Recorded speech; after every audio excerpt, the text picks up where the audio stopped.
Hey everyone, and welcome back to the Illumineers Quest podcast, where we talk everything Lorcana. I'm Zach. And I'm Jacob. And thanks for coming on this journey with us. Okay, today's another fun one. And luckily, you weren't feeling unwell. That was the wrong way to say that. You were feeling well and were with us this time, but we have another fun interview today. No, I'm excited. It's with a very knowledgeable person within the community, and I'm excited for it. Yeah, so we are having JediGeekGirl from iRebel Gaming joining us on the episode, and has a ton of experience in past TCGs, from Pokemon to Yu-Gi-Oh to Star Wars Destiny to a little bit of Magic as well, and so tons of experience in the space, and so I'm hoping that we can learn just along with our listeners. Absolutely, let's do it. Yeah, so everyone, as always, we appreciate it, and just do the quick intro for everybody that might be coming from, her side of the listener side. We're Illumineers Quest, and you can find us on any major syndicated podcast network. We also have our YouTube channel where we post all our videos and do other Lorcana unboxings and things like that. You can follow us on X/Twitter at LorcanaPod. You can email the show any questions at lorcanapod@gmail.com. And if you're interested in buying any TCG player singles, especially with the new Into the Inklands set that has just come out, you can do so and support the show from the affiliate link below. And it is a massive help to us continuing the show. And with that said, let's get into it, and let's get into the interview, and let's get into the conversation. JediGeekGirl from iRebel Gaming, welcome to the podcast. We appreciate you coming on and joining us for this super fun episode. Thank you so much for having me on, guys. I'm looking forward to talking some Lorcana with you guys. Yeah, I mean, that's pretty much all we do these days is talk Lorcana, whether it be in person playing or collecting or whatever it is. And so it's, anytime we get a chance to talk to somebody about Lorcana, we definitely enjoy it. So appreciate the time and all of the technical difficulties that we had pre-show that you dealing with us through. Hey, it wouldn't be podcasting without some sort of issues, am I right? Yeah, I mean, we've definitely felt that too. So, but again, appreciate it. So with that said, I guess let's just go ahead and kind of jump right in here. So yeah, why don't you tell us just a little bit about yourself and kind of your, the background with you and TCGs and kind of what got you into Lorcana and all of the above. Sure. My name is JediGeekGirl. I have been playing TCGs for over 20 years. My first TCG was Pokemon, like most millennials, but it wasn't until Yu-Gi-Oh where I really got into, playing the game with people and attending tournament events and, deck building and collecting and the rest of that. I have experience with multiple TCGs, primarily Yu-Gi-Oh, Pokemon, and Star Wars Destiny, but I have played Magic the Gathering as well. I played the Star Wars LCG, which isn't a TCG, but it's basically the same concept of cards and deck building. Obviously, Lorcana, and then, of course, I'm looking forward to Star Wars Unlimited. I did play some other TCGs here and there, like the Versus system and other things, but never really in organized play. When it comes to content creation, I have been doing content creation since the fall of 2016. iRebel Gaming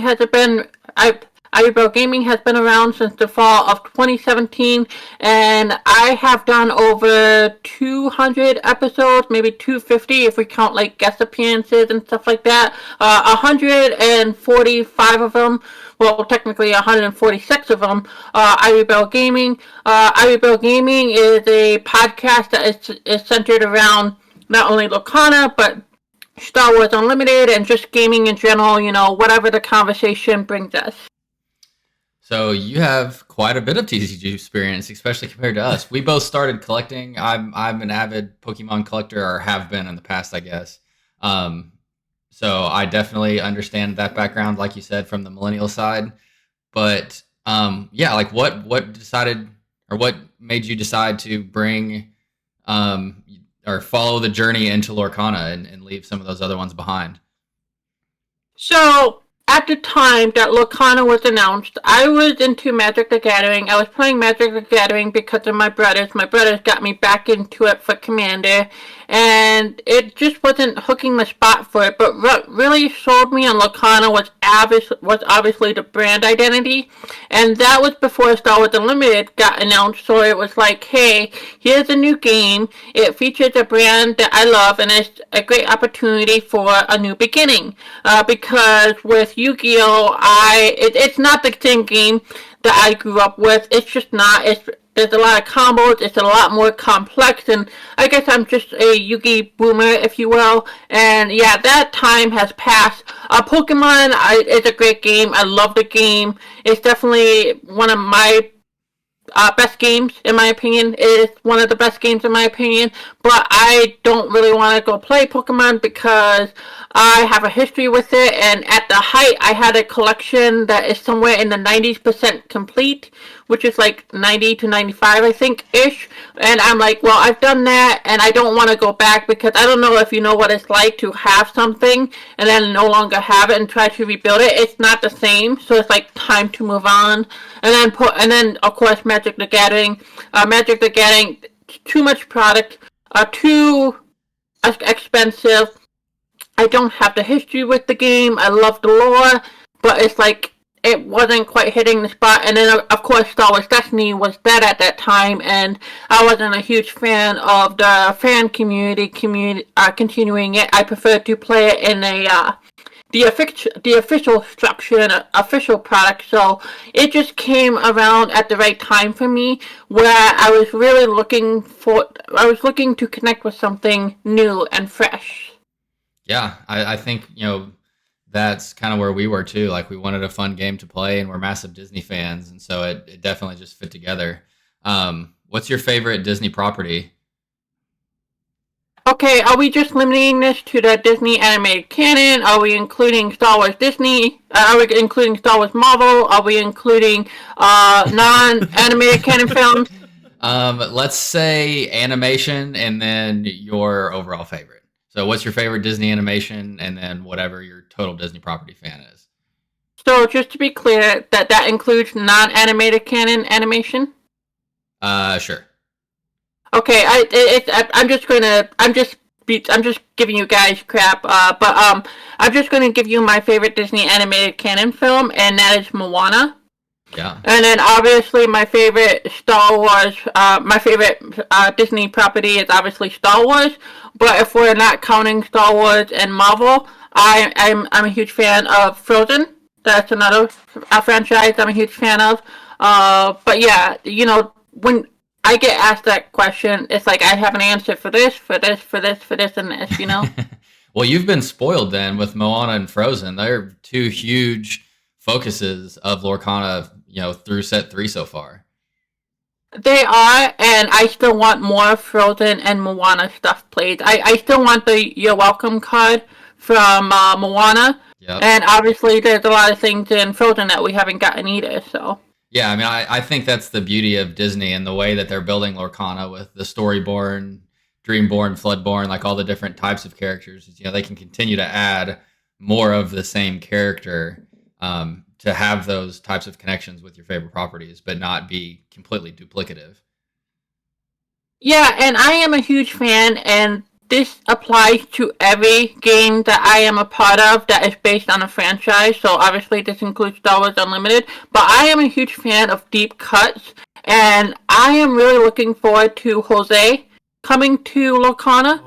For people who do not know, Jose is I believe he's from Brazil. He's a green pit, usually with a cigar. Obviously, that has been removed, and he was introduced in. I'm going to butcher this pronunciation, but Shadows Amigos, and he was also a part of the Three Caballeros. I am such a big fan of Three Caballeros. I love that call. That is fantastic. Yeah, that's Jake's definitely a deep cut guy, and you went like deep cut. I knew what you were talking about because I'm a big fan or we're both big Parks fans as well, and I would say the Three Caballeros is one of those that you can kind of, you feel like you're a real Disney fan if you know where that's in there because it's not, very publicly listed. So yeah, that's a very, very, very deep cut, I would say. I just wish that Disney would use him more. To me, it makes sense that he would be promoted and used a lot more than he is. It's like he was introduced in these two films in the Disney animated canons, and then he was like this icon for the South America and stuff like that, and then he disappeared, and then he reappeared in a 2011 show, and it's not as bad as Oswald was, the situation with him, but it's still a situation. It's like, here's this character that you have that is iconic, that it is kind of surprising you aren't using. And I understand they probably didn't want to use him because of the cigar, and obviously they might want to be a little bit more careful when it comes to cultural sensitivities and stuff like that, but perhaps somebody a little bit more informed can speak on that. But I just wish that they would feature him more. And I'm not saying they should expand the Fab 5 to 5-6 to include him, but he definitely should be featured more, in my opinion. But that's just me. No, I like it. Like I said, we're both big, massive Disney fans too, and so hearing the different realms of Disney fandom is really fun to see where everybody gets their motor running, I guess, with what gets them fired up for the Disney side. But so back to Lorcana, I guess, for a second. So what decks have you been playing? Not necessarily for set 3, but in the past. What kind of is your style when you play, and what do you just enjoy about the Lorcana gameplay experience? So, don't hate me, but I am a dirty Ruby Amethyst player. Let's go. So yes. So that has been a deck that I have primarily been playing since the end of set 1. Some of the other decks that I have been really enjoying is the Ruby Sapphire combo in set 1. That was my deck during that format. The other decks I did enjoy, but they weren't quite my playstyle, so I'm more of a control player. When it comes to Into the Inklands, I am currently working on that deck, but I am also eyeing Amethyst Steel. I don't want to get too far into set 3 because I know we're going to talk about it later, but basically, since Amethyst is my favorite color, any deck with Amethyst, and I'm a control style player. I'm noticing a lot of similarities here. My favorite ink is Amethyst, and I play Ruby Amethyst, so that's awesome. Yes, Sapphire used to be my favorite ink combination, but really what used to be my favorite ink, but I was just lying to myself. Amethyst really has been my favorite, so. It's hard not to like Amethyst. I mean, Amethyst probably isn't my favorite, but it has like all the tools, right? It has tons of card draw. It has tons of spells. It has, lots of the different like keywords and key types like Rush and like the card draw with Maleficent. I'm trying to think of what else they have. I mean, Singer's probably the biggest one missing that has a lot of impact, but I think you just get all, like, it's the most well-rounded of the inks, I guess. I think, obviously it's very control-oriented because it's so strong with the late-game players. But I think it's got tools for aggro. It's got tools for the new tempo gameplay that we're seeing and a lot of mid-range type stuff. Like I said, it's got tons of card draw, all the control stuff. So, I think Amethyst is just incredibly well-rounded. So, I think that's probably a pretty common answer. Not only that, but it has my favorite character in it, and of course that is Elsa. One of the reasons why Sapphire was my favorite color is because of the card Let It Go, which is one of my favorite cards in the game. But, it is really the only card, that features Elsa on it, and Sapphire, and it's like, why have I sticked with you so long as my favorite ink when clearly my favorite character is in Amethyst? Yeah, I mean, that Elsa card, there's a couple, obviously, but Spirit of Winter, I'm sure, is what you're talking about. And Elsa Spirit of Winter is just, it was definitely like top 3 favorite cards of mine in set 1 because it was just so strong. I loved it so much, too. But yeah, so I guess with that said, you talked a little bit about set 3, so yeah, let's just jump into set 3. What are your thoughts so far on set 3 and how everything's playing out with kind of where the meta is shifting with the new Ursula cards? It definitely seems like with set 3, the meta is definitely shifting into a higher gear, and it definitely feels like looking out. So, full disclosure, I haven't really played with set 3 yet. Obviously, this weekend I am busy with Star Wars Unlimited, and I want to get my cards, I just don't want to jump into set 3, but if I can play some games, I will. But that being said, looking on the from the outside in, it definitely looks like set 3. The jump from set 2 to set 3 is a lot bigger than set 1 to set 2, if that makes sense. It's definitely looking really interesting with the Ursula and the Jafar and the other combos in the game and stuff like that. It feels like even though there are a couple of decks that seem primarily strong, by the time we get to the mid or end of the format, that will not be the case. And even though there has been a lot of talk about Jafar, rightly so, it seems like Ursula is more the bigger, okay, we need to work our decks around this, we need to account for this card. This card is really, really, really strong and really powerful and stuff like that. So it's going to be really interesting to see and stuff like that. And as an Amethyst player, I am really curious to see how people will include Amethyst in their decks and all the different ways they can do it. You know, obviously you see the Jafar deck with Amethyst, you see the classic Control Ruby Amethyst deck, and then you're seeing a resurgence, in theory at least, of the Amethyst Emerald deck. So it's going to be really interesting, and it's going to be good to have hopefully more diversity than what we had last format and how that all falls through. But it seems like so I'm going to say this in hyperbole. I don't mean this exactly, so take this as it is. But it feels like set 3, it's breaking the game more than set 2 and set 1 because of the combos that we have that are quote-unquote infinite. Even though you have to, there's a lot of pieces you have to do to get them off. It seems like that wasn't the case with set 2 and set 1. And then obviously winning the game out of nowhere with Jafar, so... Yeah, there are definitely... I think I've seen 4, quote unquote, one turn kill combos now. And so to your point, I think there are a lot of, there are so many cards now that there are a lot of interesting ways that you can passively, maybe not passively is the right word, but you can, get lore without questing. So. Yeah, it's going to be really interesting because even though all these combos are really, really strong, they require some sort of setup, and you can usually, if you play your deck right, answer them before they go into effect. Like, it is my opinion that the solution to the Jafar A Whole New World is not to target A Whole New World, but to target Jafar. If you can stop them from shifting on turn 5, that buys you a couple turns before they hard cast it, and then they have to manually, sing it. So that, I think, is the better answer instead of relying on songs. Ursula is 3 health, so that's a little bit more tricky. Obviously, there are removals that can tackle her. Obviously, Smash, but that requires you to go first and stuff like that.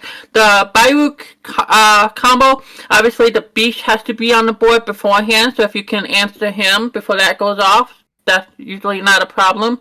So I guess that's a good thing about these combos, but the fact that they are happening, to me, is just really interesting.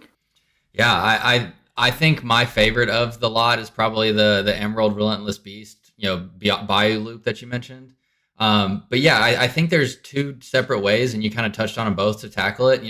We have, direct removal that we've kind of seen through the whole set with a lot of steel direct damage and Ruby, removal from some different spells and characters. But now we also have song removal too. And so depending on what you're playing, you have the option of doing both. We've got Bare Necessities that can remove non-character cards from people's hands.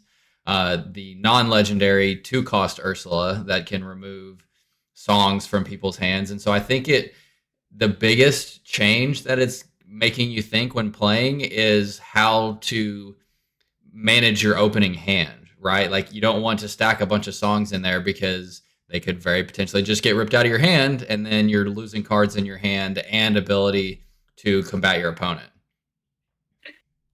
An answer that I would like to see that I don't think we really have, we might, Pick a Fight could do it, but it would be nice to have a character that allows you to challenge a ready character that could answer a Ursula before an Ursula goes off, that you could use if you were going second, because obviously if you want to answer Ursula with you going first, Smash is the answer, at least when it comes to Steel.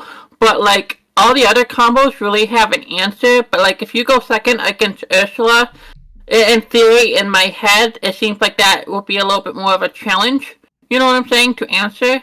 Yeah, I've actually talked extensively about how much harder it seems to go second to this set versus in previous sets where it was already a disadvantage.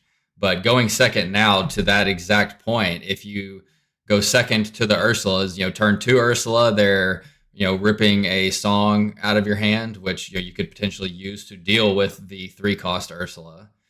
And if you're going second, then she's already on the board. Maybe you can deal with it, maybe you can't. But yeah, I think going second is just a much, much bigger, I guess, downside to the game now compared to how it was in previous sets.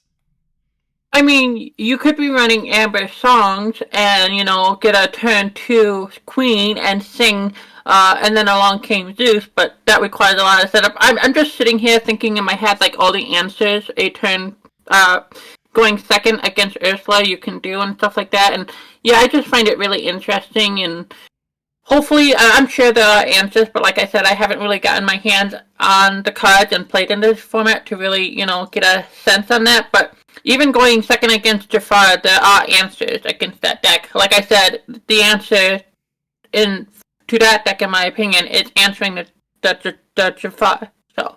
Yeah, I feel like the Jafar is a little bit easier to deal with because you can kind of see the setup coming, right? Like, you mentioned earlier, he's not going to do anything before turn 5. Like, at the earliest, he's going to shift on turn 5 and sing. And so that gives you, 4 turns or 5 turns if you go first to be ready to deal with that and know it's coming. But the Ursulas, on the other hand, go turn 2 and turn 3. And so it's just so much quicker into the game that you have to be ready to deal with those situations. And so I think Jafar's not very scary. Can he really, work you and make you lose the game really quick? Sure. It is scary, but I think it's a lot easier to deal with because it is later in the game. So to your one of the first points I think you made on set 3 is how much faster the tempo of this game is. I feel like it has sped up a ton. Yeah, and like I said, I think the bigger threat is Ursula, and I think people are starting to realize that and see that because being able to sing with Ursula and getting twice the effect is just so strong. I mean, like, Sudden Chill, remove discard 2 cards, bare necessities, a little bit more selective, but same scenario. Mother's Knows Best. The other ones are a little bit more niche, but it's still strong, like drawing 4 with friends on the other side, of course. It isn't as strong as Hand Disruption. Being able to discard 2 cards, theoretically on turn 4, Yeah. interesting. And then if you're playing Curse Merfolk, which is one of the new 1-cost Emerald cards that has the set 1 Flynn Rider ability of whenever they're challenged and discarded, you have to discard a card as well. And so, if you're playing that on turn 1 and then you have to discard a card because you don't want to leave that 2 lore on the board, and then you have to discard 2 on turn 4 because Ursula sings, like, that's just a ton of hand disruption. So, do either one of you have any history with Yu-Gi-Oh? None. I be honest, I didn't even watch the show. I have zero Yu-Gi-Oh knowledge. Okay, the reason why I bring that up is because I would like to see them introduce a Sinister Serpent type card. For people who do not know, Sinister Serpent is a creature card in Yu-Gi-Oh! That during your draw phase, if you have, Sinister Serpent is you add it to your hand from the discard during your draw phase. But the reason why I bring that up is it would be nice if there was like an inkable character card that has the ability during your draw step, if you have no cards in your hand before drawing, add this card to your hand, in addition to your draw phase, so it kind of like offsets, being stripped to your hand. Yeah. So, and then it's inkable, so you can ink it if you want to, but... Yeah, that is a very interesting, potential for, a counter to that type of play. The one thing that I've thought of, and it comes from more of my video game background, is, like a character or card that has the ability to like negate other, play abilities. So like if you play a card on turn 2, that ability would say something along the lines of, whatever your opponent plays on turn 3, do not activate the abilities that card has.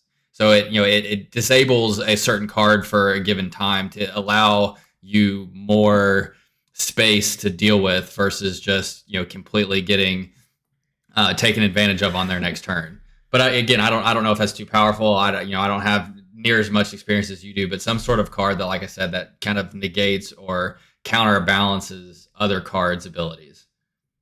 I'm just sitting here and I'm thinking, and I think it might be probably best as a 3 cost, but I could definitely see the argument for a 2 cost. But basically, while this character is exalted, it's exhausted, chosen opposing character or opponent's character's abilities are neglected, not counting keywords. Yeah, I mean, something along those lines. I think the kicker that I want to have in there is not necessarily characters that are already in play, but characters that might be played as well. So, like if they want to play their 2-cost Ursula to make you discard a card, you can play something ahead of time that will negate that ability so that they have to wait a turn to play that card. If that makes sense. I know exactly what you're talking about because Star Wars Destiny and other games have this where cool. You play it. Where you play a card, and then so basically it's basically like an instant, except it's on your board. So like in Star Wars Destiny, there was a 0 cost. I think it was red, and it's like during your opponent's turn, when your opponent rolls damage, you may discard this card to remove that die. So basically, if you account it to Lorcana, you would play it on your thing, and it would read, during your opponent's turn, when they would activate the effect of a character card, you may discard this card in response, negate that effect.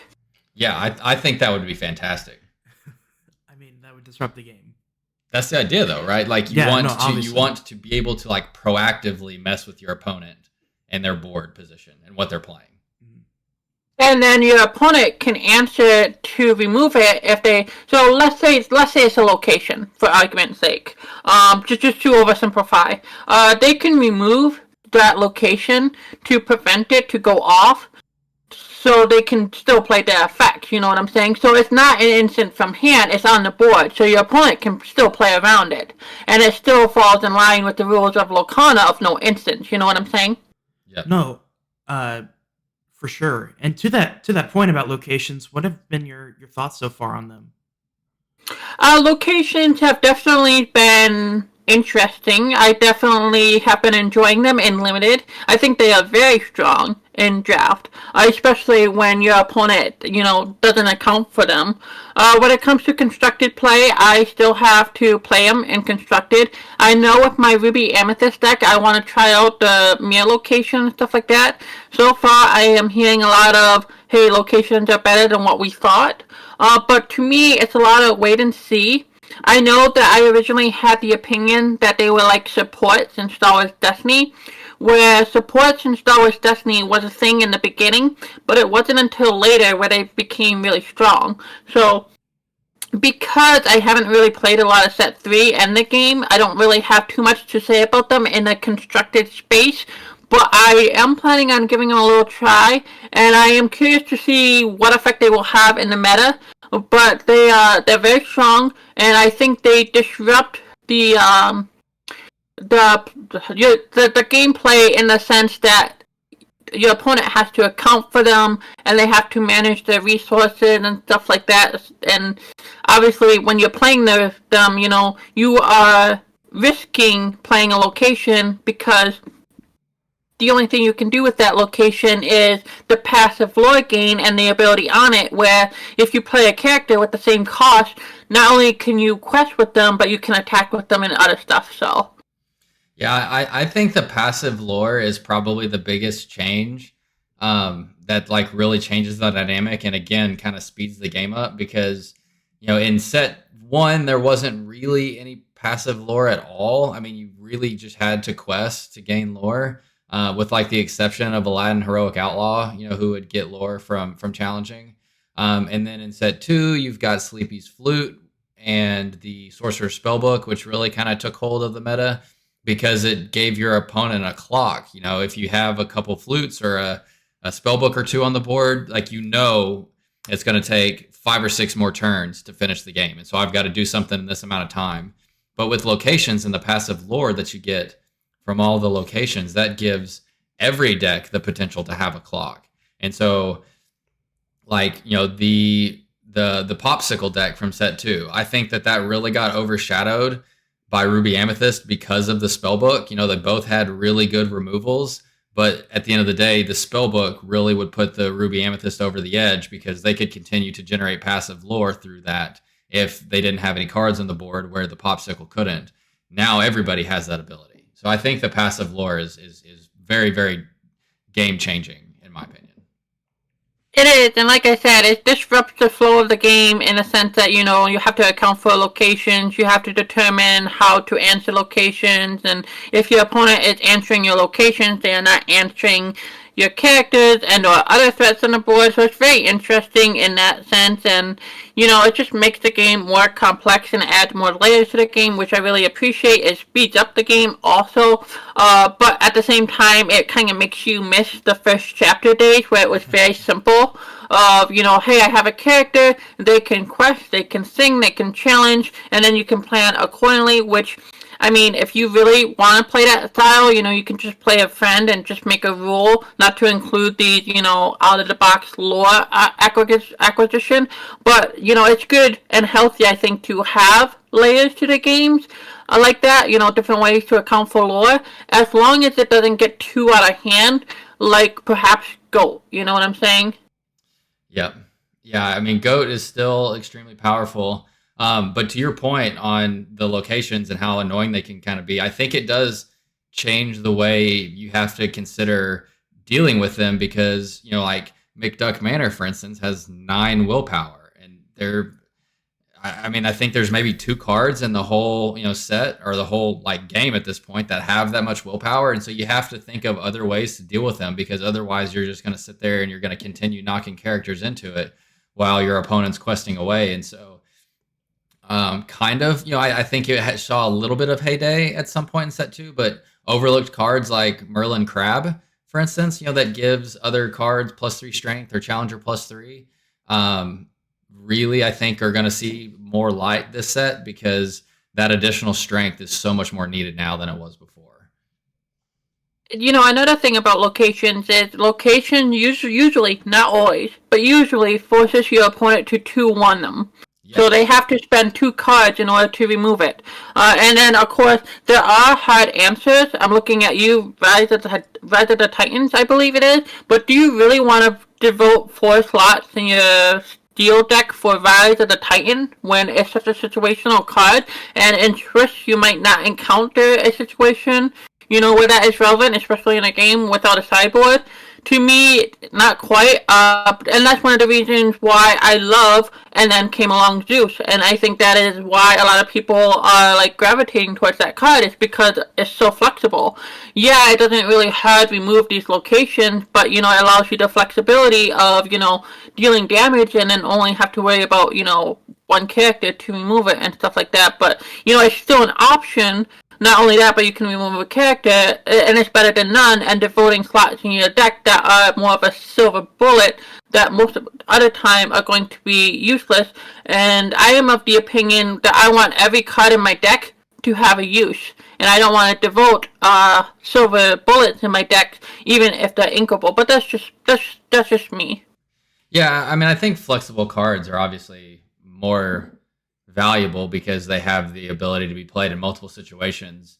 So yeah, to your point, I think if locations get to the place where they're like running rampant through the meta, then stuff that do, direct location removal is going to be more relevant. But until, call it 90% of decks are running multiple locations, that's probably not something that I would agree with as well, or agree with doing as well. Yeah, like I said, it will be really interesting to see, and I'm sure that we will get cards in set 4 that will help add things to location on both sides and stuff like that. But yeah, I just wish there was answers that, weren't silver bullets, and I'm just resistant to that, especially in a game without a sideboard. But that's just my opinion. Yeah, that's probably the biggest thing that I think that is missing right now as well, is the option or even the cards out there that do a better job of removing locations. I mean, obviously you have, Along Came Zeus, as you mentioned, but that's 5 damage to one location, and most locations have over 5 willpower to begin with, and so it doesn't even really remove them. And then there's no, AoE damage or, like a giant tink that can come in and deal a little bit of damage to all the locations that might be on the board. And so I feel like it's back to set 1 with like items, where in set 1 there was basically no item removal except for the Steel Beast and one action card. It's that with locations now. Like locations can kind of run rampant if you get out ahead, because they're so hard to take out and there's not really a ton of good counters to them. And so, yeah, maybe it's just me not have figured out all the meta yet, but I think that locations kind of can just go unchecked on the board as of now. So the reason why I am huge up on and then Along Came Zeus, even though it doesn't hard remove most locations by itself, is because obviously because of its flexibility of being able to use against characters, but it doesn't require you to do damage to a character. So obviously one of the best answers to locations is characters with rush. I think is the best answer. But if you are drawing a card in your deck, the slot that would normally be occupied and then Along Came Zeus can be occupied by a character card as well that has rush. But because of the flexibility and the 5 damage and being able to sing, that, in my opinion, is what pushes and then Along Came Zeus for me. So, the reason why I think it is so strong is because of, those reasons. It's because of flexibility, and you can see it. Even though it's not a hard answer, it allows you to have a slot in your deck that you don't have to worry about, being restricted in every game. No, I completely agree. It's basically a multiple choice card. It has multiple uses. I think that's why Lady Tremaine saw so much play in Chapter 2, is because she did the job of banishing, but she can also quest for 2. Mm-hmm. Exactly. Anytime a card has more than one option, it's usually a good card. I know in Magic the Gathering, I believe the Charm cards are usually the cards that have 3 different options. Even if like 2 of them, even if like one of them's mediocre, one is something you always do and the other one you don't, just having the flexibility, just makes those cards a lot more comparatively viable. Yeah. Again, flexibility is really key so that you have multiple use cases that you might be up against to get value from that card. If you can only get value from a card in one situation and that situation isn't arisen and it's in your hand, then it's just, kind of a dead card for you. And so, yeah, anytime you can be flexible or get multiple uses out or use it in, kind of creative ways, I think you're going to get a lot more value from it. Yeah. No, go ahead. Sorry. Oh, I was going to say, and yeah, if we had a sideboard, things would be a little bit different because you can put the silver bullets in your deck. I know if I was running steel and sideboard was a thing, I would have, and then Along Came Zeus or Grab Your Swords in my side deck, and I would have the other one in my deck, but we don't have a sideboard, unfortunately. Yep. Okay. Well, last big topic I think I want to jump into here real quick is, that yesterday they officially announced the kind of kickoff to the organized play for the store tournaments. And so, yeah, I just want, since that's kind of a hot topic right now, I just wanted to get your thoughts and see how you feel about the organized play and the store championships and where they could potentially take that for the rest of the year and the global championships. I am really looking forward to official events because this is a hot take, and I know that my opinion on this doesn't align with other people, but I am so tired of XKs. Those types of events are not my thing. But that being said, I am definitely itching to get into the competitive sphere with official competitive events because those are made differently, and obviously because they are official, there's a lot more official swag tied to them, which really drives me to play in competitive events more than cash, which is basically, cash is different from cash to cash. If I had $10,000 in front of me, it's no different than $10,000 I won. But I digress. Yeah, I'm really looking forward to it. I don't know if I will be playing with the best deck at that time. I have to wait and see where I am with the cards I have and stuff like that. As I said before, I have Star Wars Unlimited that I'm working on as well, and I want to make sure I build a deck, and I'm starting from scratch there, so I have to, invest more resources into it to build a deck and make sure I have a deck, and I want to make sure I have another deck too that I can play during weeklies and stuff like that. But I'm just really looking forward to the ball getting rolling, the ball get, going with official play because, those events are made differently, and once it gets going, we'll see this huge vision that Ravensburger has for the game when it comes to OP, and, yeah, it'll be interesting to see what they do and what that vision looks like for them in execution. What are your thoughts on the Rockstar Stitch Enchanted prize? Oh, I want one so bad. Yeah, same boat. Yeah, I think that we can all agree on that one. That I am very much into the organized. I mean, I'm very much a competitor and love to compete in different things, especially strategy games like this. So I would want to do it regardless. But that card, it might be the best card that we've seen so far. I mean, I think there are some other contenders, but that one is fantastic. I'm sorry, but Elsa, is still my number one. No, I mean, yeah, I think from a value perspective or from a cost perspective, the market speaks for itself, and Elsa is definitely number one from that regard. But yeah, the Stitch card too is right up there with it. I guess the only issue that I really have is I wish it was 3 weeks instead of 2. Because I am I don't know if I am concerned because, I'm planning on playing in set championships, and like I said, my competitive focus isn't going to be in Locana, but I still would like to play in them, and I don't know what my deck situation is going to be at that point in time because I can play a competitive deck, but I need to get the cards for that deck because, like I said, a lot of my money is going towards Star Wars Unlimited, so I have to wait to get the Locana stuff. But like I said, one of the concerns is, and other people have this concern, is, and this happens in every single competitive game, or games that are competitive at, those type of events, is you're going to have people that will try to play in as many as possible, even if they won their first one. And they'll hoard those prizes, which, it comes with the territory. But, Yeah, that's what I was gonna say. Is I'm kind of torn. Part of me wants it to be just in a weekend so that everybody can't go to every single local store championship and trying to hoard them. And the longer you pull that span that they can be held between out, the more likely that is to happen. But the selfish side of me wants to try to win one or two as well. Although I know I'm not. I know more than likely it's giving myself more chances to win one. But yeah.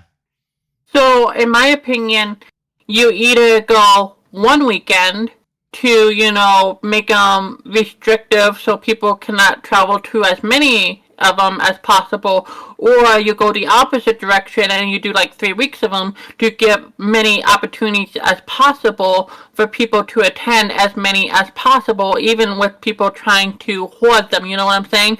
To me, 2 weeks is a little awkward because it's right in the middle. So I am of the opinion you either do one weekend and just one weekend, keep them small and stuff like that, or you do 3 weekends and give them a lot of options. Yeah, I could see either way too, and to that point, I am as I kind of just said, I'm going to need probably more than one chance to get top 4 because I definitely am a novice and am trying to get into that top 4 of our area. But yeah, so the more opportunities I have, probably the better. Also, with 3 weekends, it allows the events to be a little bit more space. So like there's going to be people who will travel to these, and if you have them in a smaller condensed, time time space, especially in Metropolis and stuff like that, you're going to have events that contend with each other, which usually means the attendance is going to be a little bit lower. Where if you have 3 weekends, you can space them out and you can have larger events. So you might have people that will try to grind every single one, but those events by default are usually going to be bigger, and they might be the best player, but luck is a part of any TCGs and stuff like that. You can run hot, sure, but there's going to be factors that you cannot account for. So it's really, what do you want out of these events? Do you want them to be big? You're not big in the sense of a regionals or a nationals, obviously, but as an event that people can travel to in the area for, or do you just want them very condensed and local and more focused on the store? So them being 2 weeks is right in the center, and I don't know if that is the right decision, but then again, that's just how I'm looking at it. Yeah, I think to your point that it kind of shows Ravensburger's hand a little bit on, if they did just do it for a weekend, then they definitely would want it to just be, for each individual store, the championship for that. But, lengthening that a little bit shows that they're definitely okay with people, chauffeuring around and getting to as many as they can. But, don't want the biggest events ever, I guess, because, it might be even a little bit longer. But, yeah, I think that's anything else from you? No, I just appreciate all the experience that you have brought to this podcast that's probably a little needed. Well, I appreciate it, and thank you so much for putting up with my, rambling, because I can really get into the flow once I get going when talking, so. No, I think I'm the worst rambler of all time, so I have no qualms whatsoever. But yeah, I think that's all I've gotten. Is there anything else you want to finish out here with? The only thing I have to say is, I know I've already mentioned it, but as I said during the collaboration with Citizens of Lorcana, I am legally obligated to bring up Star Wars Unlimited. I already did that a couple of times, but this is my checkbox to bringing it up on a Lorcana podcast. Well, we appreciate you coming on, and if you want to just shout yourself out one last time and tell everybody where they can find you, we'll end with that. Sure, if people would like to reach out and contact me, they can find me everywhere at JediGeekGirl. If they would like to check out our content on Ivory Bell Gaming, they can find our podcast on their podcatcher of choice. Although we do also have a YouTube channel. If you want to check out our YouTube channel, just do a search for Ivory Bell Gaming Lorcana or Ivory Bell Gaming Star Wars Unlimited. But if you would like to follow our social media pages for Ivory Bell Gaming, you can find Ivory Bell Gaming everywhere at Ivory Bell Destiny, and of course, shout out to my co-host Luke. He's a part of Ivory Bell, and he will be on this next episode of Ivory Bell Gaming. And yeah, I'm just really excited for both Lorcana and Star Wars Unlimited. All right, well, again, thank you for coming on, and thank you for the time, and thank you for putting up with our technical difficulties before we got started here. And I hope we talk again soon. I agree. Thank you so much for having me on, guys. All right, bye everyone. Thank you.